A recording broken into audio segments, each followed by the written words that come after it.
কঠিন বিষয়, তাই তো? প্রতিবেশীকে ভালোবাসা অত্যন্ত কঠিন বিষয়। তার কারণটা কি? তার কারণটা আমি একদম প্রথমে বলেছিলাম, সেটা হচ্ছে সারা পৃথিবী একটা দুর্ভিক্ষের মধ্যে দিয়ে যাচ্ছে। কিসের দুর্ভিক্ষ? সেটা হচ্ছে প্রেমের দুর্ভিক্ষ। তার মানে আমাদের কাছে কেন এত কঠিন? তার কারণ আমাদের মধ্যে প্রেম নেই। যদি প্রেম থাকতো তাহলে ব্যাপারটা আমাদের কঠিন মনেই হতো না। আর সেই জন্য এই দুর্ভিক্ষটা অত্যন্ত ভয়ানক দুর্ভিক্ষ, যেটা আমরা চোখে দেখতে পাচ্ছি না। আজকে যে বিষয়টা দেখো, 3 নম্বর বিষয়, সেটা হচ্ছে এরকমভাবে, যখন আমি বাইবেল কলেজে ছিলাম, আর বাইবেল কলেজে আমার একটা গ্রুপ ছিল, একটা টিম ছিল। আর সেই টিমের মধ্যে কিছু নাগাল্যান্ডের ছিল, কিছু মণিপুরে ছিল, কিছু মিজোরামের ছিল, কিছু ওড়িশা ছিল, কিছু বাঙালি ছিল। তো আমাদের একটা টিম ছিল। আর ওই টিমে আমরা প্রত্যেকদিন একসঙ্গে বসতাম, আমরা আড্ডা মারতাম, একসঙ্গে গান করতাম, একসঙ্গে প্রার্থনা করতাম। আর এটা আমাদের প্রত্যেক দিনের একটা হ্যাবিট ছিল। আর আপনারা জানেন যে বাঙালিরা হচ্ছে মজা করতে অত্যন্ত ভালোবাসে, সেখানে আমি হচ্ছি বাঙালি আছি। আর সেই জন্য আমি ছিলাম ওই গ্রুপের মধ্যমণি, সবাইকে হাসানো। তো কোনোদিন এরকম হলো যে আমরা সন্ধ্যাবেলা এরকম মানে হাসি ঠাট্টা করলাম, প্রায় 10-15 জন আমরা ছেলে মেয়ে একসঙ্গে আমরা হাসি ঠাট্টা করলাম। আর তারপরে আমরা যে রুমে চলে গেলাম। আর চলে যাওয়ার পরে তারপর পরের দিন আমি দেখছি কি, যে গ্রুপের মধ্যে যারা ছিল তাদের মধ্যে একজন আমার সঙ্গে কথা বলা বন্ধ করে দিল, কথা বলছে না। তো আমি প্রথমে বুঝতে পারিনি ব্যাপারটা কী হচ্ছে। তো আমি ভাবলাম মানে হতে পারে তার মন খারাপ, সেই জন্য আমার সঙ্গে কথা বলছে না। এবার 2-3 দিনে বুঝতে পারলাম যে না, সে সত্যিভাবে আমার সঙ্গে দূরত্ব বজায় রাখছে। আমি যেখানে যাচ্ছি সেখান থেকে চলে যাচ্ছে, আমি কোনো কথা বলছি উত্তর দিচ্ছে না। তো আমি বুঝতে পারলাম না হচ্ছেটা কি। তো তখন আমি কী করলাম, ওই গ্রুপের মধ্যে আরও যারা ছিল তাদেরকে জিজ্ঞাসা করলাম যে ব্যাপারটা কি, যে কেন ও আমার সঙ্গে কথা বলছে না। তখন আমি জানতে পারলাম যে আমার সঙ্গে কথা কেন বন্ধ করে দিয়েছে। তার কারণ আমি সেদিনকে যে হাসি ঠাট্টা করেছিলাম তার মধ্যে ওর নাম নিয়ে কোনো একটা কথা বলেছিলাম।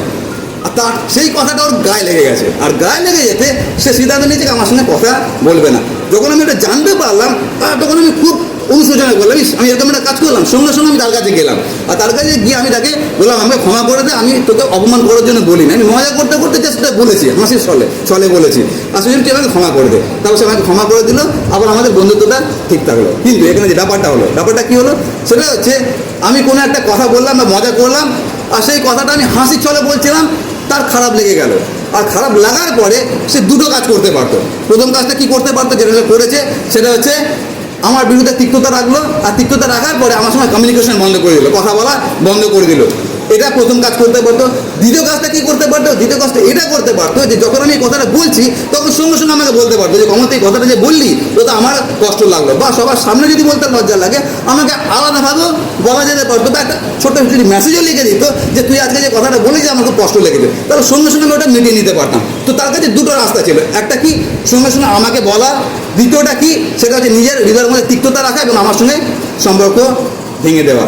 আর এই মেয়েটা সেইটাই করেছিল। অধিকাংশ ক্ষেত্রে আমরা ওটা করি। কোনটা করি? সেটা হচ্ছে হৃদয়ের মধ্যে আমরা তিক্ততাকে চেপে রেখে দিই। আর সেই জন্য এটা হচ্ছে 3 নম্বর কারণ যে কেন আমরা প্রতিবেশীকে এবং মণ্ডলীর মধ্যে একে অপরকে প্রেম করতে পারছি না। তার কারণ আমরা প্রত্যেকে বা কম বেশি একে অপরের প্রতি আমরা তিক্ততা হৃদয়ের মধ্যে পুষে রেখে দিয়েছি। কিন্তু দ্বিতীয় যে বিষয়টা আছে সেটা হচ্ছে সামনাসামনি কথা বলা প্রেমের সহকারে, সেটা আমরা অনেক সময় করি না। আর এটা হচ্ছে আমার জীবনের অভিজ্ঞতা থেকে আমি বলছি। তার কারণ আমি হচ্ছে বাঙালি, আমি হচ্ছে রসগোল্লা, আর বিয়ে হয়েছে আমার কার সঙ্গে? তেঁতুলের সঙ্গে। আর আমাদের যখন বিয়ে হয়েছে 2012 সালে, বিয়ের পরে আমাদের অনেক মাথা ফাটাফাটি হয়েছে। তার কারণ আমাদের আন্ডারস্ট্যান্ডিং আলাদা, আমাদের চিন্তাধারা আলাদা, আমাদের কালচার আলাদা। আর সেই জন্য আমাদের সবসময় ঠোকাঠুকি লাগতো। কিন্তু ঈশ্বর ধন্যবাদ দিচ্ছি, এখনো পর্যন্ত দুজনে একসঙ্গে আছি। মাথা পেটেছে, হেলমেট পরেছি, কিন্তু একসঙ্গে আছি। তো আমি আমার জীবন থেকে শিখেছি কি, যে যখন আমাদের প্রথম বিয়ে হলো, আমি একটা অন্য কালচার থেকে আসছি, আমার স্ত্রী একটা অন্য পরিবার থেকে আসছি, আমাদের দুজনের মানসিকতা আলাদা। এবার তারপরে কি হতো, যখন আমাদের অশান্তি হতো, ঝগড়া হতো, তখন স্বর্ণ আমাকে যে কথাগুলো বলতো ওই কথাগুলোকে আমি নিতে পারতাম না। কেন নিতে পারতাম না? তার কারণ আমি নর্দমা থেকে ফিরে এসেছি।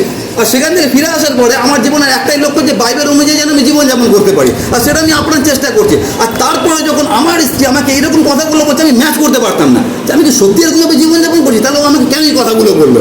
আর ওই কথাগুলো আমি যদি নিতে পারতাম না, আমি কি করতাম, মুখটা আমি জিপ টেনে দিতাম, চেন টেনে দিতাম। তার কারণটা কি, আমি হৃদয়ের মধ্যে ওর বিরুদ্ধে তিক্ততা রাখতাম। কেন তিক্ততা রাখতাম? তারপর যে কথাগুলো বলছে সেরকমভাবে আমি জীবনযাপন করছি না, আমার কথাগুলো খারাপ লেগেছে। আর খারাপ লাগার কারণে আমি কোনোদিন পাল্টা ওকে গিয়ে জিজ্ঞাসা করিনি যে কেন তুমি আমাকে এই কথাগুলো বললে। ওকে যদি আমি বলতাম তাহলে হয়তো বলতো ঠিক আছে সরি, আমি ভুল হয়ে গেছে, কেন কি মাথা গরম ছিল বলে দিয়েছি। কিন্তু আমি সেটা করতাম না। আমি কি করতাম, ওই কথাগুলো বলতো আর আমারগুলো খুব খারাপ লাগতো, নিজেকে অপমানিত বোধ হতো, আর সেগুলো আমি হৃদয়ের মধ্যে রেখে নিতাম। আর তিক্ততাটা এরকম জায়গায় থাকতে দেখবেন, তিক্ততা যখন আমরা জমাতে থাকি, জমাতে ওটা জল জ্ঞানের মতো হয়ে যায়। আর কোনোদিন যখন ফাটে তখন ওটা ভয়ানক আকার নিয়ে নেয়। তো আমি কি করতাম, আমার তিক্ততাকে হৃদয়ের মধ্যে রাখতাম, আর তার পরিণতি যেটা হতো সেটাকে ওর সঙ্গে আমি কথা বলা বন্ধ করে দিতাম। এবার যদি কথা বলা বন্ধ করে দিতাম, সেটা আরেকটা কারণ হতো পরবর্তী ঝগড়া। যে কথা বলা কেন বন্ধ করে দিয়েছে।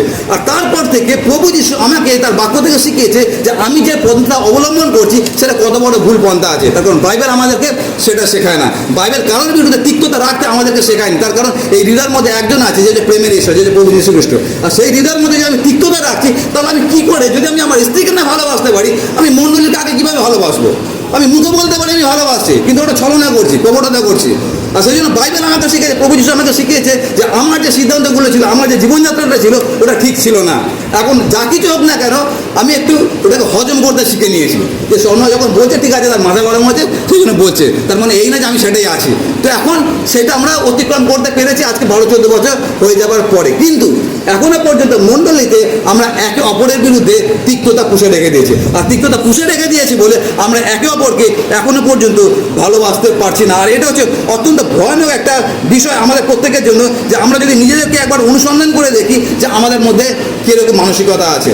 আর অনেকে আছে যারা কি করে, চেপে রাখে না, তারা মুখের সামনে বলে দেয়, কিন্তু তাদের যে বলে দেওয়াটা সেটা অনেকের ক্ষেত্রে অনেক এক্সট্রিম হয়ে যায়, চূড়ান্ত হয়ে যায়। সেটা কীরকমভাবে, একটা উদাহরণ দিই, আমি আমার উদাহরণ দিই যাতে আপনাদেরকে বোঝাতে সুবিধা হয়, ঠিক আছে?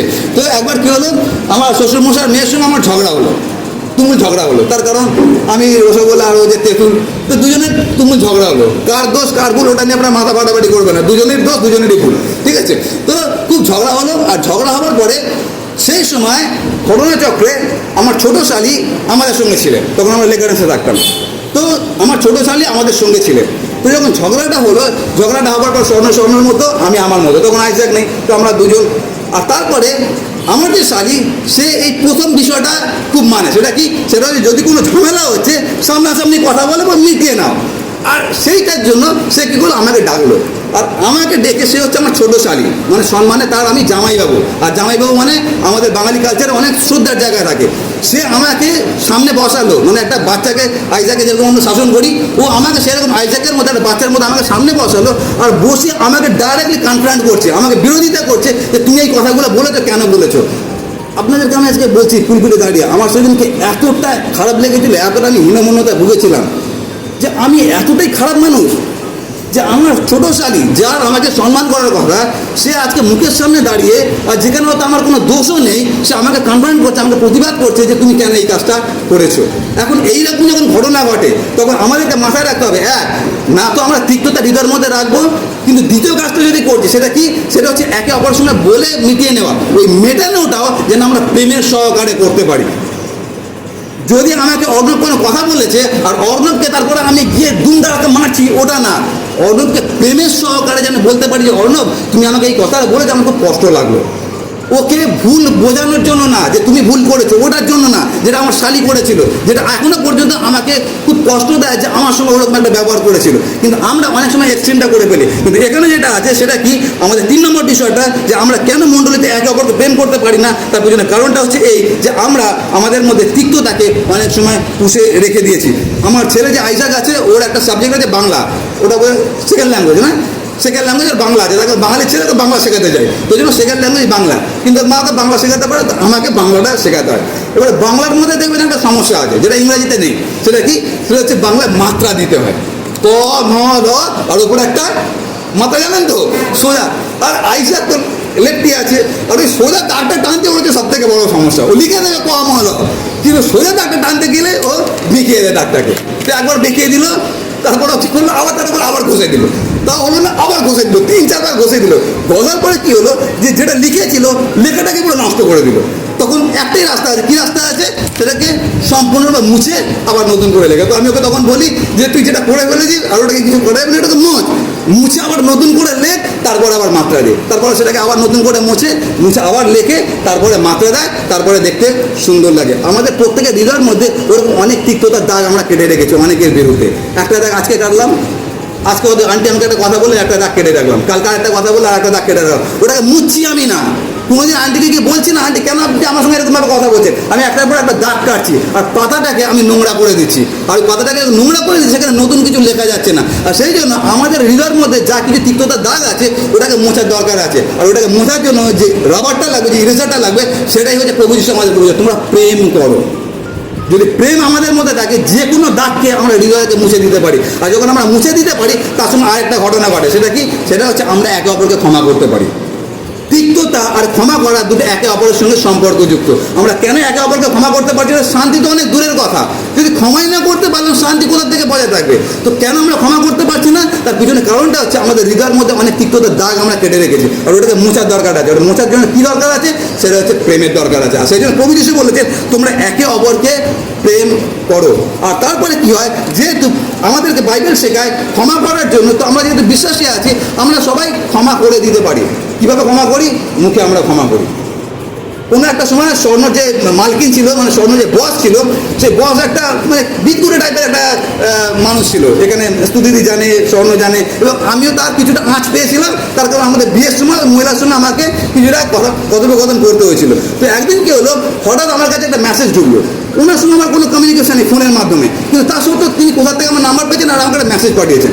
আর মেসেজের মধ্যে লেখা আছে, আমি তোমাকে ক্ষমা করেছি। আমি তো দেখে অবাক হয়ে গেছি, আরে আমি করলামটাকে, কোনো কথাবার্তা ওনার সঙ্গে নেই, তার একটা মেসেজ পাঠিয়েছিল আমি তোমাকে ক্ষমা করেছি।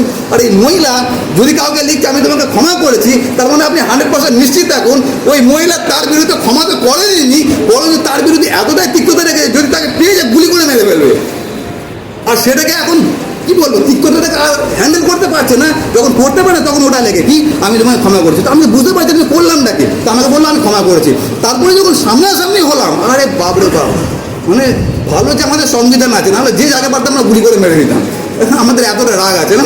তো আমরা অনেক সময় লিখে আমরা ক্ষমা করে দিচ্ছি, মুখে আমরা ক্ষমা করে দিচ্ছি, কিন্তু হৃদয়ে তিক্ততা রেখে নিচ্ছি। ওই জন্য দেখবেন আমরা যখন বিশ্বাসীরা একে অপরকে ক্ষমা করে দিই, ক্ষমার পরে দেখবেন আমাদের সম্পর্ক একটু মাঝখানে ব্যবধান হয়েছে। তার কারণটা কি? তিক্ততা আমি হৃদয়ের মধ্যে রেখে দিয়েছি।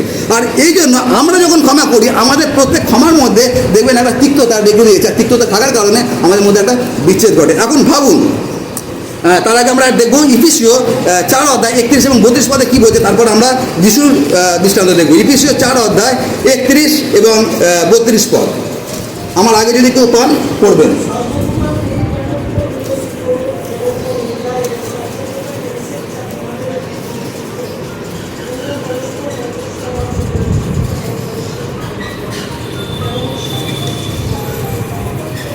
ওকে, থ্যাংক ইউ। আমি 32 পদটা পড়ছি। লেখা আছে, তোমরা পরস্পর মধুর স্বভাব ও করুণ চিত্ত হও। আর তারপরে কমা দিয়ে লেখা আছে, পরস্পর কী করো?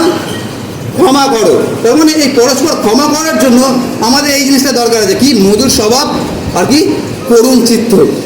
মধুর স্বভাব তখন হবে যখন আমার মধ্যে প্রেম থাকবে। যদি প্রেমই না থাকে, কী করে আমার মধুর স্বভাব থাকবে? যদি প্রেমই না থাকে, কীভাবে আমি করুণ চিত্ত হবে? আর যদি সেটা না থাকে, তাহলে আমি কীভাবে ক্ষমা করতে পারবো? তো সেই জন্য এখানে সাধু পৌল বলছেন কি, সেটা হচ্ছে তোমরা মধুর স্বভাব ও করুণ চিত্ত কেন? যাতে আমরা একে অপরকে ক্ষমা করতে পারি। এখন যেটা আমি বলতে যাচ্ছিলাম সেটা হচ্ছে, আপনি ভাবুন যখন আমরা গুড ফ্রাইডে দিনে এখানে একত্রিত হই আর 7টা বাণী আমরা আলোচনা করি, না? 7টা বাণীর প্রথম বাণীটা কি? লোকলিখিত সুসমাচার 23:34 পদ। প্রথম বাণী কি বাণী? সপ্তবাণীর প্রথম বাণী, পিতা এদেরকে ক্ষমা করো, এরা কি করতে জানে না। এখন ভাবুন, যিশু সেই দিনকে ক্রুশের ওপর থেকে মুখে বলে দিলেন যে পিতা এদেরকে ক্ষমা করো, কিন্তু মনের মধ্যে তিক্ততা রেখে নিলেন, তাহলে ঘটনা কি ঘটতে পারত? যিশু মুখে ক্ষমা করেছেন, হৃদয়ের মধ্যে তিক্ততা রেখে দিয়েছেন, তাহলে কি হতে পারত? আমরা এখানে কেউ বসে থাকতে পারতাম না, কেউ আমরা পরিত্রাণ পেতাম না। কিন্তু প্রভু যিশু সেটা করেনি। প্রভু যিশুটা মুখে বলেছে আমি ক্ষমা করে দিয়েছি, তো ক্ষমা করে দিয়েছেন। কী করে আমরা প্রমাণ পাই? তার প্রমাণ পাই, সেটা লেখা আছে প্রকাশিত বাক্য 3 অধ্যায় 20 পদে। না দেখে কে বলতে পারবে 3 অধ্যায় 20 পদে? দেখো আমি দ্বারে দাঁড়িয়ে আছি এবং দ্বারে আঘাত করছি, যে কেউ দ্বার খুলে দেয় সেখানে আমি প্রবেশ করবো, তার সঙ্গে আর করবো। কাদেরকে বলা হচ্ছে? তাদেরকে এই কথা বলা হচ্ছে। যিশু তাদের দ্বারা আঘাত করছে যারা প্রত্যেক দিন তার গালে চড় মারছে। যিশু তাদের দ্বারা আঘাত করছে যারা প্রত্যেকদিন তার মাথার উপরে কাঁটার মুকুট পরাচ্ছে। যিশু তাদের দ্বারা আঘাত করছে যারা প্রত্যেকদিন তার মুখে থুতু দিচ্ছে। যিশু তাদের দ্বারা আঘাত করছে যারা প্রত্যেকদিন তাকে অপমান করছে। যিশু তাদের দ্বারা আঘাত করছে যারা তাকে প্রত্যেকদিন পুষে দিচ্ছে, কিন্তু তা সত্ত্বেও তিনি আঘাত করে যাচ্ছে। তার মানেটা কি? তার মানে তিনি সেই দিনকে যে ক্ষমা করেছিলেন, সত্যি ক্ষমা করেছিলেন, হৃদয় থেকে ক্ষমা করেছিলেন, তিক্ততা রেখে তিনি ক্ষমা করেনি। আর সেই যিশু যখন আপনাকে আমাকে বলেছে প্রতিবেশীকে প্রেম করো, তার মানেটা কি? তার মানে প্রেম যখন করছো, হৃদয়ের মধ্যে তিক্ততা রাখতে পারবে না। আর যদি তিক্ততা থাকবে না, তখন তোমরা একে অপরকে ক্ষমা করতে পারবে। আর যদি ক্ষমা করতে না পারো, তাহলে তোমার মধ্যে তিক্ততা থাকবে। যদি তিক্ততা থাকে, তাহলে তুমি একে অপরকে প্রেম করতে পারবে না। এটা হচ্ছে 3 নম্বর বিষয়, যে আমরা কেন একে অপরকে ক্ষমা করতে পারি না, তার পিছনে কারণটা হচ্ছে সেটা হচ্ছে আমরা একে অপরের বিরুদ্ধে তিক্ততা রেখে দিয়েছি, পুষে রেখেছি। আর তিক্ততার কারণে আমরা একে অপরকে ক্ষমা করতে পারছি না। যেহেতু ক্ষমা করতে পারছি না, সেই জন্য আমরা একে অপরকে প্রেম করতে পারছি না। আর 4 নম্বর যে বিষয়টা আছে সেটা এরকমভাবে, কোনো একটা সংস্থায়, এটা কোনো একটা সংস্থার কথা আমি বলছি, এটা সত্যি ঘটনা, এটা কোনো আমার বানানো গল্প না। তো কোনো একটা খ্রিস্টান সংস্থা, আর সেই সংস্থার যে কাজটা করতো সেটা হচ্ছে যারা HIV আক্রান্ত তাদেরকে নিয়ে কাজ করতো। আর এদের প্রায় 1600-র মতো ক্লায়েন্ট ছিল, মানে HIV যারা আক্রান্ত আছে তারা এই সংস্থার সঙ্গে যুক্ত ছিল। তো এই সংস্থা কী করতো, প্রত্যেক মাসে 100 থেকে 150 লোককে ফ্রিতে রেশন দিত। চাল, ডাল, আটা, শাকসবজি না, বিস্কিট, তেল এইসব দিত। প্রত্যেক মাসে 100 থেকে 150 লোককে তারা এই রেশনটা দিত। এবার যখন এই রেশনটা দিত, তারা যে ক্রাইটেরিয়া সেট করতো, মানে কাকে কাকে দেওয়া হবে, কারণ 1600 লোক আছে, 1600 লোকের মধ্যে মাত্র 150 লোককে দেওয়া যেতে পারে। তো এই 1600 লোকের মধ্যে কীভাবে 150 লোককে বেছে নেওয়া যেতে পারে? তো তখন এই সংস্থা কী করতো, সেই 150 লোককে বেছে নিত যারা নিয়মিতভাবে সংস্থার সঙ্গে যোগাযোগ রেখেছে। কেন এটা করতো? এইটা করার পিছনে কারণটা হচ্ছে এই, যে যারা সংস্থার সঙ্গে যোগাযোগ রাখে তারা সঠিকভাবে চিকিৎসার মধ্যে থাকে। তার কারণে এই সংস্থা থেকে ফ্রিতে ডাক্তারের ব্যবস্থা ছিল, ফ্রিতে ওষুধের ব্যবস্থা ছিল। আর তারা যে ওষুধটা খায়, যেটাকে ART বলা হয়, ওই ARTটা ওরা সঠিকভাবে খাচ্ছে কিনা ওটা তারা প্রত্যেকবার দেখতো। তো সেই জন্য তাদেরকে উৎসাহ দেওয়ার জন্য তারা বলতো কি, যে যারা রেগুলার ডাক্তার দেখাতে আসবে তারাই শুধু এই রেশনটা পাবে। এটা কেন? যাতে সবাইকে এনকারেজ করা যায়, সবাই যাতে ডাক্তার দেখায় এবং সবাই যেন সুস্থ থাকে। তার মানে এর পিছনে কারণটা খুবই সুন্দর ছিল, যাতে সবাই আসে। আর এরকমভাবে এটা চলছিল। আর এই কাজটাকে সবাই খুব প্রশংসা করতো। আর যারা বেনিফিশিয়ারি ছিল, যারা এই সুযোগটা পেত, তারা খুব প্রশংসা করতো। আর এই সংস্থাকে তারা খুব ভালোবাসতো। তারপরে একটা ঘটনা ঘটলো। সেটা কি? সেটা হচ্ছে ওই সংস্থার বস চেঞ্জ হয়ে গেল। মানে আগে যে বস ছিল সে চেঞ্জ হয়ে গেল, একটা নতুন বস আসলো। যখন নতুন বস আসলো, ওই কাজটা একই রকমভাবে হতে থাকলো। সেটা কি? 150 লোককে রেশন দেয়, যদিও পরিমাণটা একটু কমে গিয়েছিল। কিন্তু ব্যাপারটা যেটা হলো সেটা হচ্ছে, আগে যে 150 জনকে দেওয়া হতো আর এখন যে 150 জনকে দেওয়া হচ্ছে, তার মধ্যে একটা পার্থক্য আছে, তারতম্য আছে। তারতম্যটা কী আছে? আগে তারা কি করতো, যে যারা নিয়মিত চিকিৎসার মধ্যে আসছে তাদেরকে রেশনটা দেওয়া হতো। যখন এই ভদ্রলোক আসলেন, এই ভদ্রলোক নিয়ম চেঞ্জ করলেন। কি চেঞ্জ করলেন? সেটা হচ্ছে যাকে আমার ভালো লাগে আমি তাকে রেশনটা দেবো। আর তিনি একটা ক্রাইটেরিয়া সেট করলেন। সেই ক্রাইটেরিয়াটা কী ছিল? আর এটা কোনো বানানো ঘটনা বলছি না, এটা হচ্ছে বাস্তব ঘটনা, খ্রিস্টান সংস্থার মধ্যে ঘটছে। সেটা কি? তার প্রথম যেটা ক্রাইটেরিয়া ছিল, যে তাদেরকে রেশন দেওয়া হবে, মাথায় রাখবেন টোটাল 150 জন, তাদেরকে রেশন দেওয়া হবে যারা হচ্ছে মহিলা। এটা হচ্ছে প্রথম ক্রাইটেরিয়া, প্রথম শর্ত। তাদেরকে রেশন দেওয়া হবে যারা হচ্ছে মহিলা। দ্বিতীয়টা কি? দ্বিতীয়টা হচ্ছে তাদেরকে রেশন দেওয়া যারা মহিলা, শুধু মহিলা হলে চলবে না, যারা অল্প বয়স্কা মহিলা। এটা হলো 2 নম্বর। শুধু মহিলা না, অল্প বয়স্কা মহিলা। আমি কি বলতে চাইছি আপনারা সবাই বুঝতে পারছেন। 3 নম্বর ক্রাইটেরিয়াটা কী হলো? সেটা হচ্ছে শুধু মহিলা হলে চলবে না, তাকে অল্প বয়স্ক হতে হবে। আর শুধু অল্প বয়স্ক হলে চলবে না, তাকে সুন্দরী হতে হবে। তার মানে ব্যাপারটা কী হলো? ক্রাইটেরিয়া কী হলো? প্রথম সারিতে কারা আছে? প্রথম সারিতে সুন্দরী অল্প বয়স্কা মহিলা, সেখানে হয়তো 50 জন হলো। দ্বিতীয় সারিতে কে আছে? অল্প বয়স্কা সুন্দরী না, কিন্তু অল্প বয়স্কা মহিলা, তারা হয়তো আরও 50 জন হলো। তাহলে কত হলো? 100। আরও এখনও 50 জন বাকি আছে। আর তারপরে থার্ড ক্রাইটেরিয়াটা কী আছে? সেটা হচ্ছে তাকে দেখতে অত সুন্দরী না, তার বয়স হয়তো কম না, কিন্তু সে মহিলা, তাকে দেওয়া হলো থার্ড র্যাঙ্কে। তারপরেও হয়তো 20 জন বা 30 জন বাকি থাকলো, তারপরে যাকে ইচ্ছা দেওয়া হলো। আর এটা কোথায় হচ্ছে? খ্রিস্টান সংস্থার মধ্যে হচ্ছে। কেন হচ্ছে? তার কারণ হচ্ছে আমার যাকে ভালো লাগছে আমি তাকে দিচ্ছি। এই কথাটা মানেটা কি? আমরা মণ্ডলীতে দেখুন ওই কাজটাই করি খ্রিস্টান সমাজের মধ্যে। আমি তাকে ভালোবাসি যাকে আমার ভালো লাগে। তার মানে আমাদের ভালোবাসাটা ভালো লাগার সঙ্গে সম্পর্কযুক্ত। আপনাকে যদি আমার ভালো না লাগে আমি ভালোবাসবো না। যখন যিশু আপনাকে বলেছিলেন বা আমাকে বলেছিলেন প্রতিবেশীকে নিজের মতো প্রেম করো, সেখানে এইটা ঢোকানো ছিল না যে তুমি তাদেরকে প্রেম করো যাদেরকে তোমার ভালো লাগে। যিশু কি বলেছেন? প্রতিবেশীকে প্রেম করো, তাদেরকে প্রেম করো যাকে তোমার ভালো লাগে, এবং তাকেও প্রেম করো যাকে তোমার ভালো লাগে না। তার কারণ বাইবেল আমাদের কি শেখায়? তোমরা শুনিয়াছো, উক্ত হইয়াছিল যে তোমরা যারা তোমাদের ভালোবাসার লোক তাদের জন্য তোমরা প্রার্থনা করো, কিন্তু আমি তোমাদেরকে কি বলছি?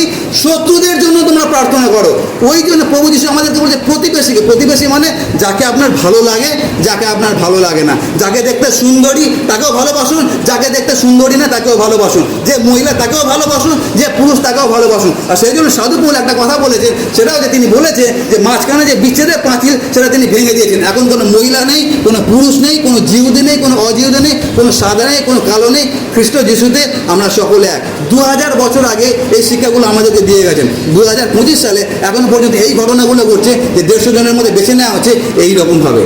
আর আমরা সবাই বিশ্বাসে আছি, আমরা খ্রিস্টান আছি, অথচ আমরা কি করে তাহলে একে অপরকে আমরা প্রেম করতে পারি যদি আমাদের মধ্যে এই জিনিসটা থাকে? সুতরাং 4 নম্বর যে বিষয়টা বলছি সেটা হচ্ছে পক্ষপাতিত্ব বা মুখাপেক্ষা।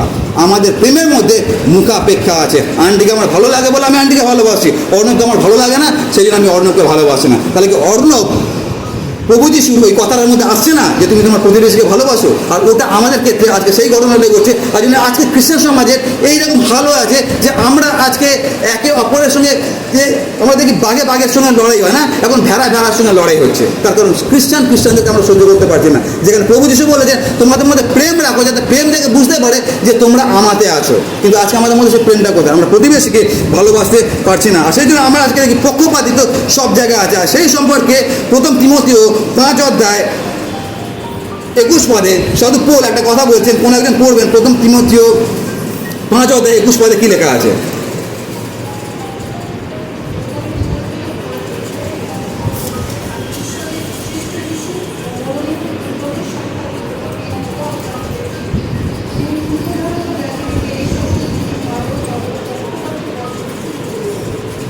ওখানে লেখা আছে কি? মুখাপেক্ষা লেখা আছে না পক্ষপাত লেখা আছে? পক্ষপাত লেখা আছে না। আর ওখানে বলা আছে দৃঢ়ভাবে আদেশ করছি। কি আদেশ করছি? তুমি মুখাপেক্ষা করবে না বা পক্ষপাত করবে না। আর এই পক্ষপাত জিনিসটা আসলে কি বা মুখাপেক্ষা জিনিসটা আসলে কি, পার্সিয়ালিটি জিনিসটা আসলে কি, সেটা সম্পর্কে যাকব আমাদেরকে আরো সুন্দরভাবে শিক্ষা দিয়েছেন। যেটা লেখা আছে যাকব তার 2 অধ্যায়, আর আমি পড়ছি আপনাদের জন্য, মন দিয়ে শুনবেন। যদি আপনাদের কাছে বাইবেল থাকে খুলবেন, যাকব 2 অধ্যায় মানে জেমস চ্যাপ্টার 2। আর সেখানে পড়ছি এরকমভাবে লেখা আছে, হে আমার ভাতৃগণ, তোমরা আমাদের প্রভু যীশু খ্রিস্টের প্রতাপের প্রভুর বিশ্বাস মুখাপেক্ষার সহিত ধারণ করিও না। বিশ্বাসকে আমরা মুখাপেক্ষার সঙ্গে ধারণ করছি। বুঝতে পারছেন কতটা ভয়ানক বিষয়টা? আর সেখানে আমাদেরকে নিষেধ করা হচ্ছে তোমাদের বিশ্বাসটা মুখাপেক্ষার সঙ্গে তোমরা ধারণ করো না। বলা হচ্ছে কেননা যদি তোমাদের সমাজগৃহে স্বর্ণময় অঙ্গুরিয়ে ও শুভ্র বস্ত্র ভূষিত কোনো ব্যক্তি আইসে এবং মলিন বস্ত্র পরিহিত কোনো দরিদ্র আইসে, আর তোমরা সেই শুভ্র বস্ত্র পরিহিত ব্যক্তির মুখ চাইয়া আপনি এখানে উত্তম স্থানে বসুন, কিন্তু সেই দরিদ্রকে যদি বলো তুমি ওখানে দাঁড়াও কিংবা আমার পদপীঠের স্থলে বসো, তাহা হইলে তোমরা কি আপনাদের মধ্যে ভেদাভেদ করিতেছ না? এখানে যে ঘটনাটা ঘটছে কি ঘটছে সেটা হচ্ছে মণ্ডলীর মধ্যে একজন ধনী ব্যক্তি আসলেন, আর তার অনেক এখানে লেখা আছে সোনার আঙুলে আংটি পরা আছে, আরও অনেক কিছু পরা আছে। সে একজন আসলো শুভ্র বস্ত্র সুন্দর পোশাক পরে, কোটটাই পরে, আর একজন আসলো হাওয়াই চপ্পল পরে। আর এখানে যেটা যাকব বলছে সেটা হচ্ছে যে ধনী ব্যক্তি আসলো তাকে আমি আলিঙ্গন করে নিয়ে আসলাম আর তাকে সামনের সাইডে বসালাম, কিন্তু যে চপ্পল পরে আসলো তাকে আমি কি বলছি? আমার পায়ের তলায় বসো, তার কারণ তুমি সেটার যোগ্য আছো। এটা কবে ঘটছে? আজ থেকে 2000 বছর আগে। সেখানে যাকব আমাদেরকে নিষেধ করেছেন। আর তারপরে দেখুন কি লেখা আছে, এখানে লেখা আছে 6 পদে লেখা আছে, কিন্তু তোমরা সেই দরিদ্রকে অনাদর করিয়াছ, ধনবানরাই কি তোমাদের প্রতি উপদ্রব করে না? আর এটাই হচ্ছে ঘটনা। ধনীরাই দেখবেন দরিদ্রকে উপদ্রব করে, সেই দরিদ্ররা দেখবেন আবার সেই ধনীদেরই পায়ে আবার পড়ছে। আর তারপরে লেখা আছে দেখুন 7 পদে বলা হচ্ছে, 7 পদে বলছে যে উত্তম নাম তোমাদের উপরে কীর্তিত হইয়াছে, তাহারাই কি সেই নামের নিন্দা করে না? এরাই সেই নামের নিন্দা করে, অথচ মণ্ডলীতে তাদেরকেই প্রথম স্থান দেওয়া হচ্ছে। এটা মণ্ডলীতে ঘটছে, এটা কোনো কাল্পনিক না। আর তারপরে বলা হচ্ছে 8 পদে কথাটা মন দিয়ে শুনে লেখা আছে কি, যাহা হোক তুমি আপন প্রতিবেশীকে, কি লেখা আছে দেখুন, ঘুরে ফিরে যাকব সে আবার একই গল্প বলা হচ্ছে। কি বলছে? প্রতিবেশীকে নিজের মধ্যে। তার মানে প্রতিবেশীকে প্রেম করার জন্য বাধাটা কি আছে? বাধাটা এটাই আছে, সেটা হচ্ছে ধনী মানুষকে আমি সামনে বসাচ্ছি, গরিব মানুষকে পায়ের তলায় বসাচ্ছি। আর তারপরে বলছে প্রতিবেশীকে নিজের মতো প্রেম করো। তার মানেটা কি? তার মানে তুমি এটা করতে পারো না যে ধনী ব্যক্তিকে তুমি সামনে সারিতে বসাবে আর গরিবকে তুমি পায়ের তলায় বসাবে। ওটা যদি করো তাহলে তুমি এই আজ্ঞাটা পালন করছো না। সেটা কি? প্রতিবেশীকে নিজের মতো প্রেম করছো না। যাকব এই কথাটা আবার আমাদেরকে মনে করে দিচ্ছে। আর তারপরে দেখুন লেখা কে আছে, লেখা আছে 9 পদে, কিন্তু যদি মুখাপেক্ষা করো তবে পাপাচরণ করিতেছ। তার মানে আমি যদি পার্সিয়ালিটি করছি, আন্টিকে ভালোবাসি তাকে ভালো লাগে বলে, অন্যকে ভালোবাসি না তাকে ভালো লাগে না বলে, আমি মণ্ডলীতে দাঁড়িয়ে ঈশ্বরের সাক্ষাতে পাপ করছি। যাকেও আমাদেরকে সাবধান করলেন। কোনো একটা সময় আমার কাছে একজন ফোন করলেন, আর ফোন করে আমাকে বললেন যে আপনাকে আমাদের সঙ্গে যেতে হবে। কোথায় যেতে হবে? সেটা হচ্ছে কোনো একটা জায়গার কথা বলেন, আমি জায়গাগুলোর নাম বলছি না, তো আমাকে যেতে বললেন সেখানে। তো কেন যেতে হবে? তার কারণ হচ্ছে আমাকে ট্রান্সলেট করতে হবে, ইন্টারপ্রেট করতে হবে। তো ঘটনাটা এরকম ঘটেছে, সেটা হচ্ছে যিনি আমাকে ফোন করছেন তাকে কোনো একটা জায়গায় ইনভাইট করা হচ্ছে, আমন্ত্রণ জানানো হচ্ছে বড়দিনের একটা অনুষ্ঠানে প্রচার করার জন্য, এবং তিনি তার সঙ্গে আরেকজন আছে। তো এই দুজনকে তারা অনেক বড় ভিআইপি আছে, তো তাদেরকে নিমন্ত্রণ করা হয়েছে তারা যেন সেখানে গিয়ে সুসমাচার প্রচার করে বড়দিনের সময়। আর এবারে এনারা বাংলা অত ভালোভাবে জানেন না, তো আমাকে বলা হলো যে আপনি আমাদের সঙ্গে চলুন যাতে আপনি বাংলায় ওটাকে ইন্টারপ্রেট করতে পারেন। আমি বললাম ঠিক আছে যাব। আর তারপরে আমরা একটা গাড়ি করে গেলাম, তো বড় গাড়ি করে গেলাম, 3জন বা 4জন আমরা ছিলাম, ড্রাইভার কিন্তু 5 জন বোধহয় ছিলাম। তো আমরা সেখানে গেলাম, আর যখন গেলাম সেখানে দেখলাম স্টেজ করা আছে, অনুষ্ঠানে তো মানে অনুষ্ঠান শুরু হবে, অনেক মানুষ বসে আছে। আর তারপরে আমাদের গাড়িটা সেখানে থামলো, আর এই গাড়িটা থামলো তারপরে দেখলাম অনেক লোক সবাই ফুল মালা টালা নিয়ে চলে আসলো। এবার যখন সবাই চলে আসলো, যেটা ঘটনাটা বললো সেটা হচ্ছে যেই 2 ব্যক্তি যাদেরকে ইনভাইট করা হয়েছে তাদেরকে ফুলের মালা পরানো হলো, তাদেরকে হাতে তোড়া দেওয়া হলো, আর নিয়ে গিয়ে তাদেরকে সামনে সারিতে বসানো হলো। কিন্তু সেখানে আরেকটা ব্যক্তি আছে, আমাকে অপমান করেছে বলছি না, আমি বলছি আমাদের মানসিকতার কথা। তার মধ্যে আরেকটা ব্যক্তি আছে যে ইন্টারপ্রেট করার জন্য এসছে, মানে আমি সেখানে অদৃশ্য, আরেকটা যে মানুষ আছে সেও বিশ্বাসী আছে, আর যারা আলিঙ্গন করছে তারাও বিশ্বাসী আছে। তাদের মধ্যে ওই 2জনকে আলিঙ্গন করা হচ্ছে, মালা পরিয়ে ফুল দিয়ে তাদেরকে সামনে সাইডে বসানো হলো। কিন্তু আরেকটা যে ব্যক্তি আছে তাকেও যে একবার জয় যিশু বলা উচিত সেটা তারা ভুলে গেল। আর তারপরে আমার মনে হলো যে আমি এখানে অনাথের মতো পরিস্থিতি, আর তারপরে আমি নিজের মধ্যে একটা জায়গা খুঁজে বসে গেলাম। এটা কোথায় হচ্ছে? মণ্ডলীর মধ্যে হচ্ছে। কি প্রোগ্রাম করতে যাচ্ছে? বড়দিনের অনুষ্ঠান, সুসমাজের মানুষকে দিচ্ছে। সুসমাজের তো দূরের কথা বাবা, তুমি নিজের চরিত্রকে চেঞ্জ করো। তুমি জানো না বিশ্বাসের মধ্যে কীভাবে ভাবের আদান প্রদান করতে, প্রেমের আদান প্রদান করতে হয়, আর তারপরে তুমি তাদেরকে সুসমাচার শোনাতে যাচ্ছ। আর এটা হচ্ছে আজকে রিয়ালিটি হয়েছে মণ্ডলীগুলোর মধ্যে, এটা আজকে রিয়ালিটি হয়েছে খ্রিস্টান সমাজের মধ্যে, যে আমরা মুখে বলছি প্রেমের কথা, মুখে বলছি আশীর্বাদের কথা, মুখে বলছি শান্তির কথা, মুখে বলছি ক্ষমার কথা, কিন্তু আমরা কাজে সেটা একেবারে দেখাতে পারছি না। আর সেই জন্য আমাদের জন্য যেটা 4 নম্বর যেটা বিষয় আছে সেটা হচ্ছে পার্সিয়ালিটি, সেটা হচ্ছে পক্ষপাত। কোনো একটা ঘটনা এরকম ঘটেছিল, এটা বলে আমি শেষ করবো। সেটা হচ্ছে এইরকমভাবে একটা মণ্ডলীতে একটা অনুষ্ঠান হচ্ছিল। আপনারা জানেন যে খ্রিস্টান সমাজে মিটিংয়ের সঙ্গে আরেকটা জিনিস হয়, সেটা হচ্ছে ইটিং। তো সেখানে একটা মিটিং হচ্ছিল, একটা অনুষ্ঠান হচ্ছিল, আর তার সঙ্গে আরেকটা জিনিস যুক্ত ছিল, সেটা হচ্ছে ইটিং। আর সেই ইটিংটা খাবারটা খুব লোভনীয় ছিল, তার কারণ সেখানে খাসির মাংস রান্না হয়েছিল। আর খাসির মাংস বাঙালি মানে, যখন আমি খাসির মাংস মনে হচ্ছে আমার জিভে জিভে এক ফোঁটা পড়তো। তো খাসির মাংসের সঙ্গে বাঙালিদের একটা আলাদা টাচ আছে না, তো খাসির মাংস ভাত রান্না হয়েছে সেখানে। এবারে যখন মিটিং শেষ হয়েছে, এবার সবাইকে লাঞ্চে খাবার দেওয়া হচ্ছে। আর কীরকমভাবে দেওয়া সব লাইনে দাঁড়িয়ে আছে, আর কিছু মহিলারা খাবার পরিবেশন করছে। তো সবাই লাইনে আমরা দাঁড়িয়ে আছে, মাংসের গন্ধ নাকে আছে, কখন হাতের থালাটা পাবো, এখন খাসির মাংস আছে। এবার সব লাইন যেতে যেতে আমি এবারে সামনে দাঁড়িয়ে লাইনে দাঁড়ালাম। তার মানে আমি দাঁড়িয়েছি, মানে এবারে থালায় যেটা আসবে সেটা আমার হাতে দেওয়া হবে। এবার আমার পিছনে আরও অনেক লোক দাঁড়িয়ে আছে, এবার আমার আশেপাশে কিছু লোক দাঁড়িয়ে আছে। এবার যেই মহিলা দিচ্ছিলেন, পরিবেশন করছিলেন, তিনি ভাতটা তুললেন, আর একসঙ্গে দেওয়া হচ্ছিলো, কেন ছোটো জায়গা, প্রথমে ভাত দেওয়া হচ্ছে, তারপরে তরকারি পত্র ছিল, আর তার সঙ্গে মাংস একসঙ্গে দিয়ে দেওয়া হচ্ছে। তো এবার কী করা হলো, মাংস হাঁড়ি থেকে হাতাটা ঢুকিয়ে থালার মধ্যে রাখা হলো। যেই থালার মধ্যে রাখা হলো, দেখা গেল কি ওর মধ্যে ভুল করে সব ভালো মাংসগুলো পড়ে গেছে। খাসির মাংস জানেন, ভালো পিস হয়, খারাপ পিস হয়, আমরা বাঙালিরা আমরা খুব পছন্দ করি না। তোর মধ্যে ভালো মাংসগুলো পড়ে গেছে, আর বেশি পিস পড়ে গেছে। এবার সামনে দাঁড়িয়ে আছে আমি। এবারে যখন ভালো মাংস পড়েছে এবং বেশি পিস পড়েছে, এইটা কী করে এর হাতে দেওয়া যায়? তখন ওই মহিলা কী করলেন, চট করে কী করলেন, তার পাশে মানে আমার পাশে তার স্বামী দাঁড়িয়েছিল, কী করে থালাটা নিয়ে তার স্বামীর হাতে ধরিয়ে দিল। তার কারণটা কি? তার কারণে প্লেটের মধ্যে ভালো মাংস পড়ে গেছে। কোথায় ঘটছে ঘটনাটা? মণ্ডলীর মধ্যে ঘটছে। কে ঘটাচ্ছে? একজন খ্রিস্টান বিশ্বাসী ঘটাচ্ছে। যে ঘটাচ্ছে তাকে প্রভু যিশু একই কথা বলেছেন, প্রতিবেশীকে নিজের মতো প্রেম করো। আপনি একটা সাধারণ মাংসের পিসের জন্য আমি নিজের স্বার্থকে ত্যাগ করতে পারছি না, তখন বড় বিষয় হবে আমরা কী একে অপরকে ভালোবাসতে পারবো? আর এটা হচ্ছে আজকে বাস্তবতা খ্রিস্টান সমাজের মধ্যে, মণ্ডলীর মধ্যে এই ঘটনাগুলো ঘটছে। যদি এইরকম একটা ঘটনা ঘটে, আর ওই জন্য আমি শুরুতেই বলেছিলাম যে একটা অদৃশ্য দুর্ভিক্ষের মধ্যে দিয়ে আমরা যাচ্ছি। আমি জগতের কথা বলছি না, খ্রিস্টান সমাজ, সেটা কি প্রেমের অভাব। আমরা মুখে প্রেমের কথা বলছি, মুখে এত মিষ্টি কথা বলছি, আপনার সুগার লেভেল বাড়িয়ে দিতে পারি, কিন্তু হৃদয়ের মধ্যে কী আছে? হৃদয়ের মধ্যে তিক্ততা আছে। আর এটা হচ্ছে আমাদের আজকে চারিত্র গুণ বলে। সেই জন্য আমাদের মধ্যে যদি আমরা পার্সোনালিটি রাখি, যদি এরকম মুখপক্ষে করি, তাহলে আমরা কেউ কাউকে আমরা ভালোবাসতে পারবো না। আর সেই জন্য এই 4টে বিষয় আমরা অবশ্যই মনে রাখবো। 5 নম্বর বিষয়টা বলার আজকে আমার সময় নেই। এই 4টে বিষয় আমরা অবশ্যই মনে রাখবো যে আমাদের কাছে বাধা স্বরূপ। প্রথম বিষয়টা কি? সেটা হচ্ছে আমাদের স্বার্থপরতা। স্বার্থপরতার কারণে আমরা একে অপরকে ভালোবাসতে পারছি না। দ্বিতীয়টা কি? সেটা হচ্ছে আমাদের অহংকার। অহংকারের কারণে আমরা একে অপরকে ভালোবাসতে পারছি না। তার কারণ আমরা তাদেরকে ভালোবাসবো যারা আমার লেভেলের আছে, আমার নিচের লেভেলের, তাদের সঙ্গে আমরা কোনো সম্পর্ক তৈরি করতে চাই না। 3 নম্বরটা কি? আমাদের মধ্যে তিক্ততা আছে, আর তিক্ততার কারণে আমরা একে অপরকে ক্ষমা করতে পারছি না। যদি ক্ষমাই না করতে পারবো, তাহলে আমরা কী করে একে অপরকে আমরা প্রেম করতে পারি? আর 4 নম্বরটা কি? সেটা হচ্ছে পক্ষপাত। আমরা বিচার করছি আমাদের বাহ্যিক পোশাক দেখে, সেটা যেন আমরা না করি। আসলে আমরা প্রার্থনা করি। মঙ্গলময় স্বর্গস্থ পিতা ঈশ্বর বাণীগণের সদাপ্রভু তোমাকে ধন্যবাদ দিই তোমার বিশ্বস্ততা, তোমার অনুগ্রহ, তোমার অপরিসীম প্রেমের জন্য, যার জন্য